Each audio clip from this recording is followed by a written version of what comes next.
Dako tayo dito. Pakita ko sa inyo yung side naman na to na kung saan nandito pa rin yung iba't ibang klase ng isda. Ito pa oh. So ang ganda rin oh.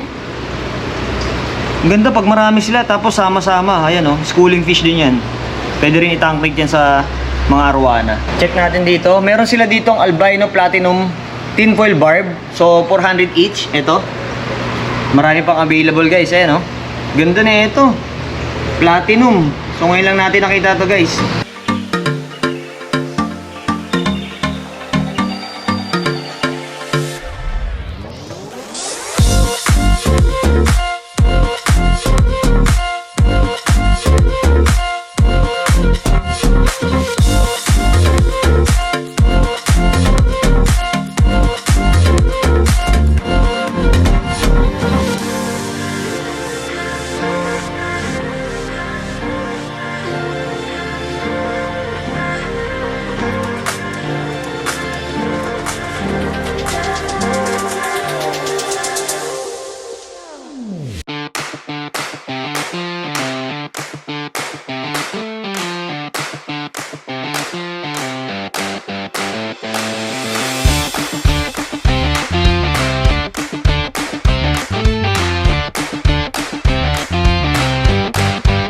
So guys, dito naman tayo sa kanilang monster tank na kung saan ito ay may sukat na 8 feet by 80 cm by 80 cm yung width at saka yung height niya. So ito guys, ipapatak ng 400 gallon tank na kung saan nandito yung mga super red arwana at meron sila dito mga IT. Ayan, grabe, napaka-solid na ito guys. Pakita ko muna sa inyo yung kabuuan. Kasi pag pumasok kayo dito, ito kagad yung bubungad sa inyo. At tingnan nyo naman kung gaano kalinis at kung gaano kaganda yung setup nila. So, ito ay naglalaman ng 5 super red arwana, no? Tama. Mga anong size na yan, Lai? 15 na yan. Ayun, so mga nasa 15 inches yung sukat nito. And yung mga IT nila dito, nag-range to ng mga 8 inches pataas. Yeah. Condition nila. Oo. Kasi usually yung mga IT takot yan sa tao eh. Tingnan mo to. Sanay na rin, ano? Tapos ang nagustuhan ko dito guys, yung pinaka bottom ano niya, sticker, naka marble type na siya. Ayan oh.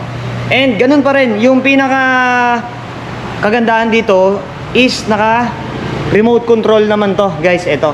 Pag i-open niyo yung ilaw. Then yung sa baba naman nito na filtration is same pa rin, no? Lai, yung sa ano natin, filter. Yes. Na Smart under sump. filtration siya. Ito. Pakita natin, sige, open mo natin yung ilaw. ano. Pakita ko sa inyo guys yung ano, yung kabuuan ng pinaka filter nila. Ayan. So ito is naka-remote siya. Then ito same pa rin, meron pa rin silang pinaka drawer type dito. Ayan oh. Pagka magpapalit kayo ng mga filter wool, ayan, less hassle na yan. Papalitan nyo na lang. Tapos yung pinaka cover ng undersump natin is meron pa rin sliding cover yan. Ayan oh, di ba? Then andyan yung mga medyas. Ito, makikita nyo. Ang linis na ito. Tapos ito po. So sa dulo, mayroong mga filter sacks. Then ito yung return pump nila. Pabalik dun sa ano. Then, nagustuhan ko dito yung pinaka-system, no? Naka-organize talaga. Ito, nakahiwalay yung pinaka-wirings. So hindi siya kalat-kalat. Then yung pinaka-piping niyan, tingnan nyo. Diba? Imported pa rin halos lahat. Then may ilaw sa ilalim. Ganda, linis ng flow na ito. Then ganun pa rin. Yung pinaka-undersump natin is mga naka-water jet cut. Ito. So guys, kung mapapansin nyo, ito naka-water jet cut. Yan o, kita nyo, napakalinis. Ayan o. Tapos pakita ko yung mga filter na ginagamit nila. Ito. Mga ceramic, may mga bucket roll. Ayan o. Diba? Linis. Ayan. So less ano yan, maintenance sa mga tinatamad maglinis araw-araw. Ayan o. Tapos ang ganda ng finish ng pinaka-cabinet guys. Para siyang mahogany oh, nakahoy oh, di ba? Tapos dako tayo dito, pakita ko ulit sa inyo guys yung mga display sample nila dito ng mga tanks. Ito pa yung mga different variety na pinakita ko sa inyo. Tapos ito yung mga standard type. So dito, nandito pa rin yung mga sample display nila ng mga discus. Ito pa yung iba. Ayan oh, kita nyo. Tapos pakita ko sa inyo yung kabuuan ng pinaka-shop.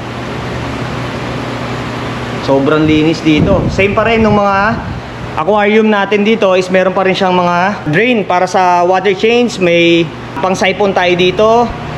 Same thing pa rin. Ito pa rin yung valve, no? Yung mga gripo pagbubuksan nila. Ayan, no? Yung tubig dito, i-open lang nila yan, no?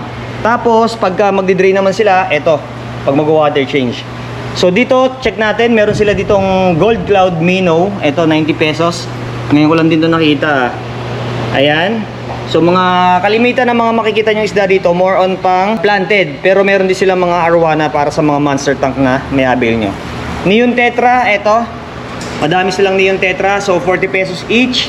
And then, meron silang L144 Fleco, 400 pesos each. Ayan. Dami ng mga Neon Tetra, oh. So, bagay na bagay talaga to sa planted setup. Tapos, dito sa baba, meron ditong mga Boss Money Rainbow. Ito, mga malalaki to. I think para mga breeder size na yung iba. Ayan, oh. Tapos, pakita ko pa sa inyo guys yung ibang stocks ng mga isda nila dito. Ayan, oh. So, marami dito. May Galaxy Rasbora. Tapos, merong mga Emerald Dwarf Rasbora. Ayan. Then, may mga Siamese Algae Eater din sila dyan. Then, Congo Tetra. Ito, malalaki to guys. Ayan, oh. So, 660 yung isang piraso. Pero malalaki na to guys. Ayan, oh. Para mga breeder size na rin nata to. And, meron sila ditong mga Torpedo Barb. Ayan, oh. Malalaki na rin. Ayan, oh. Schooling fish. Bagay na bagay to kapag yung setup niya is mga pang planted din, ano. Alright. Tapos, check pa natin. Ito, ganda na ito. Ito yung pinakita kong sample dun kanina na smart na aquarium, no? Tapos check pa natin dito. Black Line Tail Tetra, 150 each. Ito guys, mga malalaki na rin. Then meron din sila ditong Glow Tetra. Ayan, no? So marami kayong pagpipilian dito. Tapos dako tayo dito. Pakita ko sa inyo yung side naman na to na kung saan nandito pa rin yung iba't ibang klase ng isda. So dito is merong mga prontosa, may kasama ring mga IT, mga maliliit. Ayan, no? Yung prontosa nila dito is nasa 1.8 yung price. Denison Barb, so 260 each. Ayan, no? Ganda. Tapos dito meron tayong Cherry Barb, 50 pesos ang isa. So mura lang din. Ayan, no? Etong Cherry Barb na to, halos bihira din natin to makita dun, no? Kahit sa Cartimar, bihira ako nakakakita niyan. Then, ito, glass blood pin, 60 pesos each. Ito, ang ganda na ito guys. Kasi yung pinakakatawan nito, transparent na. Halos kita nyo na yung laman loob. And, Emperor Black Palmeri, 120 pesos each. Ayan, o. So, dito ko lang din nakikita yung mga ganitong klase ng isda. Luminatus Rainbow Fish. Ito, maliliit. So, 110 pesos each. So kalimitan kasi guys, yung price kung magtataka kayo, baka iba mamamahalan. Kasi dito guys, hindi siya yung usual na mga isda na makikita nyo kung saan lang na pet shop, no? So madalas dito ko lang din to nakikita eh. Parkinson Rainbow Fish. Ayan. 210 ang isa. Alright. Prestella Tetra. Ito dati nakapag-alaga tayo na ito. Ang ganda na ito sa planted talaga. Ayan, no? Nagbi-blend talaga yung pinaka-design ng setup sa mga klase ng isda na yan. Tapos, Pork Tail Rainbow Fish. Ayan, o. 110 pesos ang isa. Ito, okay din to eh, oh. Solid din, oh. Ganda. Alright. Tapos, dito, meron pa silang Danyo Fish. Ito. And, meron sila ditong Albino Butterfly Pleco na maliit, which is 600 pesos ang isa. Ayan, oh. So, pang mga panlinis ng ano yan, aquarium. And, meron tayong Cichlids Blue Alley. 190 pesos ang isa. Ganda din. Ito is Borlei Cichlids. Ito guys. Ayan. Tapos check naman natin yung mga available na mga arwana na makikita natin dito. So sa mga mahilig mag arwana.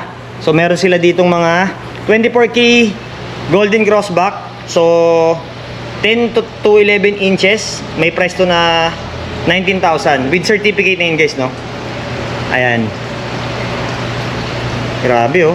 Ganda. Ganda na ito. Ito naman, super high back, 8 to 9 inches, 11,000. Tapos, meron sila ditong albino paku na malaki na rin. Tapos, ito pa yung ano nila, ibang 24K golden crossback. Tapos, ang laki na ito, oh. Grabe, no? Albino, ano to? I'm not sure kung red tail catfish to nandito. Tapos, merong super high back. Ano pa ba yung mga nandito? Mostly mga super high back, 24K golden crossback yung maaabutan nyo rito, no? Tapos ito po. Alright. Then sa baba, Dito naman yung mga Geopagus Cirunomensis, no?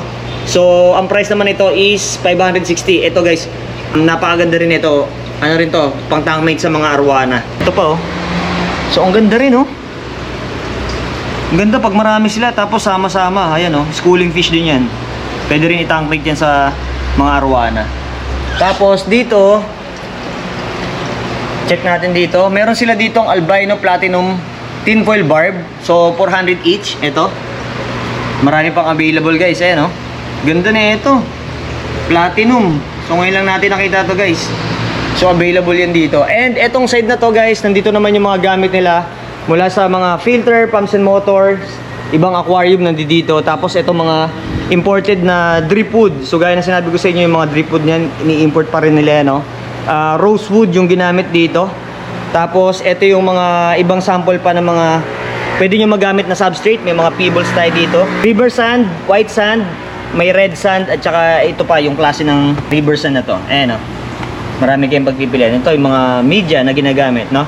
So medyo maingay lang yung background natin kasi yung shop nila is malapit lang sa main road, no? Sa highway. Tapos meron pa pala tayo nakita ditong albino bronze corridoras. Ayan o.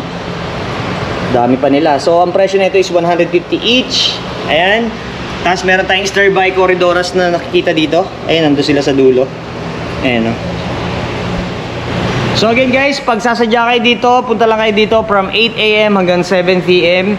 Open sila from Monday to Sunday, tama ba, Miss Lai? Yes. Ayan, available sila dito from Monday to Sunday. At sama rin natin to. So nandito naman yung mga Atabapo F1 Altum Angels. Ito yung mga lumalaki na angelfish. Ito guys, mga rare na klase ng angelfish na makikita nyo. Na may kasama rin dito mga discus. Ayan o. Grabe, napaka-solid din ng tang to. Diba? Napakalinis. Ayan o. Yan guys. Simple lang, 'di ba? Napaka-premium. Ayan oh. Kita nyo kung nasa opisina niyo yan or nasa kwarto nyo, sa sala. Tingnan niyo naman yung display nila, napakaganda.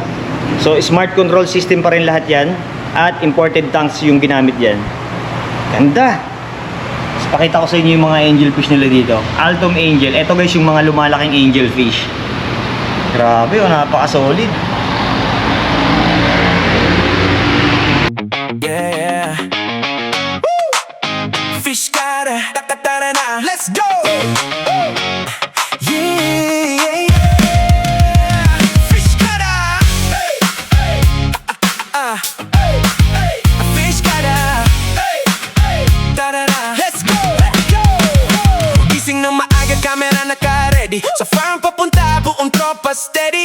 Isda sa tank, kulay parang candy. From fry hanggang giant, grabe ang journey. Breeding time, kita mo magic, egg to life.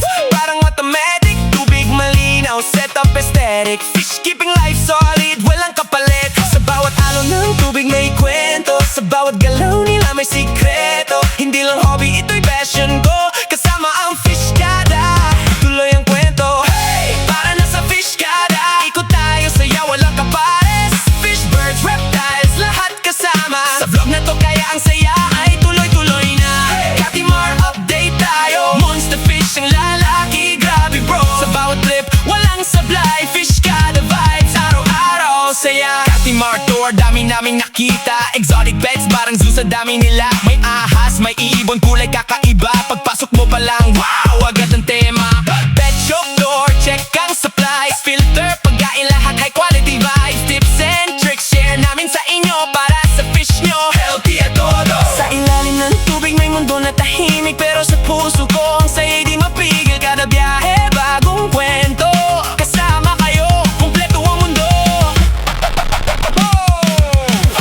Fish keeping, farm visit, fishing sa dagat, relaxing.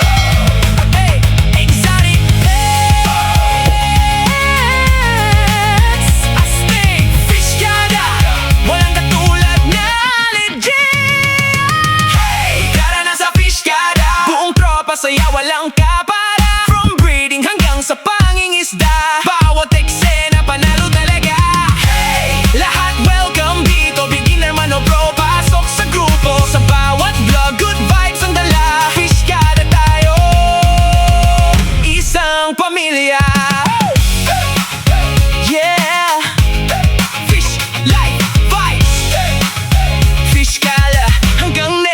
vlog ulit.